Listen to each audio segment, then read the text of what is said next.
부산지인 믿음의 가족 여러분, 오늘도 주님의 말씀 안에서 참 회복을 경험하는 복된 하루가 되시기를 바랍니다. 오늘 말씀은 누가복음 18장 31절에서 43절입니다. 예수께서 12제자를 데리시고 이르시되 보라, 우리가 예루살렘으로 올라가노니 선지자들을 통하여 기록된 모든 것이 인자에게 응하리라. 인자가 이방인들에게 넘겨져 희롱을 당하고 능욕을 당하고 침뱉음을 당하겠으며 그들은 채찍질하고 그를 죽일 것이나 그는 3일 만에 살아나리라 하시되 제자들이 이것을 하나도 깨닫지 못하였으니 그 말씀이 감추었으므로 그들이 그 이르신 바를 알지 못하였더라. 여리고에 가까이 가셨을 때 한 맹인이 길가에 앉아 구걸하다가 무리가 지나다님을 듣고 이 무슨 일이냐고 물은데 그들이 나사렛 예수께서 지나가신다 하니 맹인이 외쳐 이르되 다윗의 자손 예수여 나를 불쌍히 여기소서 하거늘 앞서가는 자들이 그를 꾸짖어 잠잠하라 하되 그가 더욱 크게 소리질러 다윗의 자손이여 나를 불쌍히 여기소서 하는지라. 예수께서 머물러 서서 명하여 데려오라 하셨더니 그가 가까이 오매 물어 이르시되 내게 무엇을 하여 주기를 원하느냐. 이르되 주여 보기를 원하나이다. 예수께서 그에게 이르시되 보라 내 믿음이 너를 구원하였느니라 하시매 곧 보게 되어 하나님께 영광을 돌리며 예수를 따르니 백성이 다 이를 보고 하나님을 찬양하니라. 아멘. 오늘 우리가 함께 읽은 말씀에 보면 십자가를 지시기 위해서 예루살렘으로 올라가시는 길에 한 맹인을 만나서 그를 치료해 주시는 말씀을 우리에게 보여주고 있습니다. 35절의 말씀입니다. 여리고에 가까이 가셨을 때 한 맹인이 길가에 앉아 구걸하다가. 여리고라고 하는 곳은 지형적으로 예루살렘보다 낮은 곳에 위치해 있었습니다. 여리고는 지형이 해수면보다 낮은 곳에 있었는데 해수면을 기준으로 해서 약 250m 낮은 곳에 있었습니다. 그러나 예루살렘은 해발 1000m나 되는 곳에 위치해 있었습니다. 그러니까 이 여리고에서 예루살렘까지는 높이로 따지게 되자면 약 1250m 정도 차이가 났던 것입니다. 여리고와 예루살렘 사이의 거리는 약 20에서 30km 정도 떨어져 있었습니다. 그래서 예루살렘으로 여행하는 사람들은 예루살렘으로 가기 전에 이 여리고라고 하는 마을에서 잠시 쉬었다가 가곤 했습니다. 예수님께서도 예루살렘으로 가시는 길에 이 여리고라고 하는 마을을 들르시게 됩니다. 거기에서 한 맹인을 만나 그를 치유해 주십니다. 여러분, 예루살렘으로 올라가시는 예수님의 모습을 생각해 보시기를 바랍니다. 예수님의 머릿속에는 온통 십자가에 대한 생각으로 가득 차 있었을 것입니다.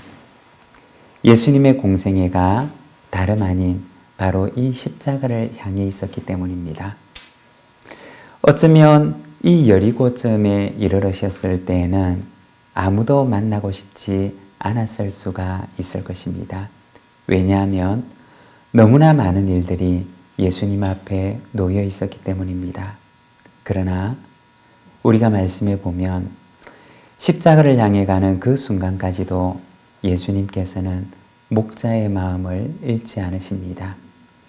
이스라엘의 목자로 오셨던 당신의 사명을 잃지 않으시고 맹인의 고통과 아픔을 치유해 주십니다. 그리고 오늘 본문에서 또 다른 한 사람을 보여주는데 38절과 39절의 말씀입니다. 맹인이 외쳐 이르되 다윗의 자손 예수여 나를 불쌍히 여기소서 하거늘 앞서가는 자들이 그를 꾸짖어 잠잠하라 하되 그가 더욱 크게 소리질러 다윗의 자손이여 나를 불쌍히 여기소서 하는지라. 오늘 본문에 나타나고 있는 이 두 번째 사람은 맹인 앞에 서서 그를 꾸짖는 사람입니다. 이 사람들은 맹인보다는 훨씬 많은 것을 가진 사람이었습니다. 어쩌면 그들도 이 맹인과 같이 예수님께 무엇을 얻고자 하여서 맹인 앞에 서서 예수님을 따라가고 있었는지 모릅니다. 그런데 뒤에서 맹인이 다윗의 자손 예수여 나를 불쌍히 여기소서라고 부르짖게 되자 그들은 꾸짖으면서 잠잠하라고 말합니다. 맹인 앞에 서 있던 이 사람들은 맹인의 입장에서 볼 때에는 예수님께 나아가지 못하게 하는 걸림돌과 같은 사람들이었던 것입니다. 만일에 마음이 약한 맹인이었다면 그들의 이 한마디에 낙심하고 좌절하며 예수님께 가까이 나아가는 것을 포기했을는지 모릅니다. 그러나 누가복음 17장 2절에 보면 예수님께서 이렇게 말씀을 하십니다. 그러나 이 작은 자 중에 하나를 실족하게 할진대 차라리 연자맷돌이 그 목에 매어 바다에 던져지는 것이 나으리라. 이 사람들은 자기도 모른 채 이 맹인의 길을 가로막고 이 맹인을 낙심케 하고 실족케 하는 길에 서 있었던 사람들이었던 것입니다. 여러분, 우리 자신을 돌아본다면 우리는 어떠할까요? 맹인 앞에 서서 앞서가면서 예수님을 잘 따라간다고 하지만 사실은 어떤 사람이 예수님을 만나고자 하는데 걸림돌이 되지는 않았나요? 만일 그들이 이 맹인을 꾸짖지 않고 그를 데리고 가서 예수님께 인도하는 사람이 되었다면 이 복음서에는 얼마나 아름다운 이야기로 기록되었을까요? 그리고 세 번째는 맹인입니다. 이 맹인은 그 마음을 낙심케 하는 말을 들었지만 그 말에 낙심하지 않았습니다. 예수님께 그 소리가 들리도록 더 크게 그는 부르짖습니다. 오늘 우리가 읽었던 말씀 바로 앞에 누가복음 18장 1절에서 8절 말씀을 보면 낙심하지 않는 과부의 이야기를 예수님께서 제자들에게 들려주십니다. 과부는 사람을 무시하는 재판장 때문에 마음에 큰 상처를 받고 그리고 큰 실망을 하게 되었을 것입니다. 그러나 그녀는 낙심하지 않았습니다. 재판장이 들어줄 때까지 그녀는 간청합니다. 마치 낙심하지 않는 과부와 같이 이 맹인은 주변 사람들의 낙심하게 하는 말 때문에 좌절하지 않고 더 크게 예수님을 부르짖습니다.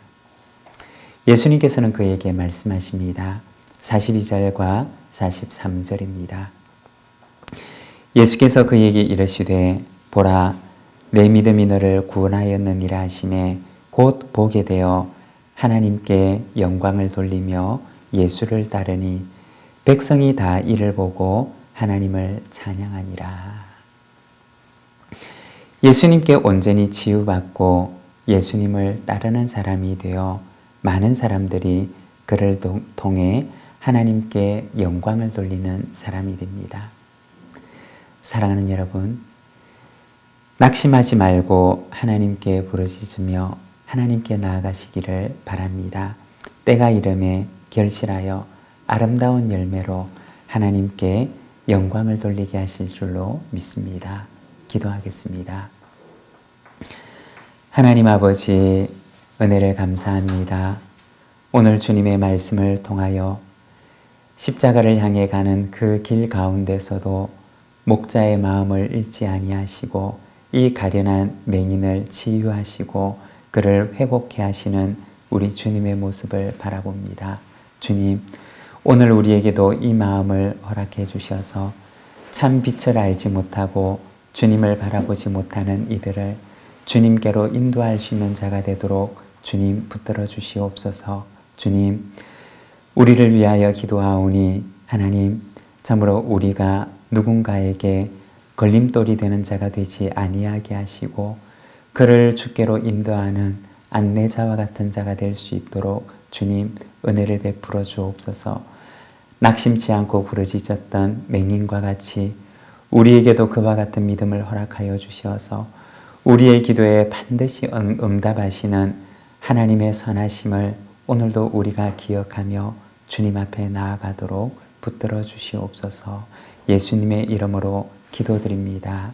아멘.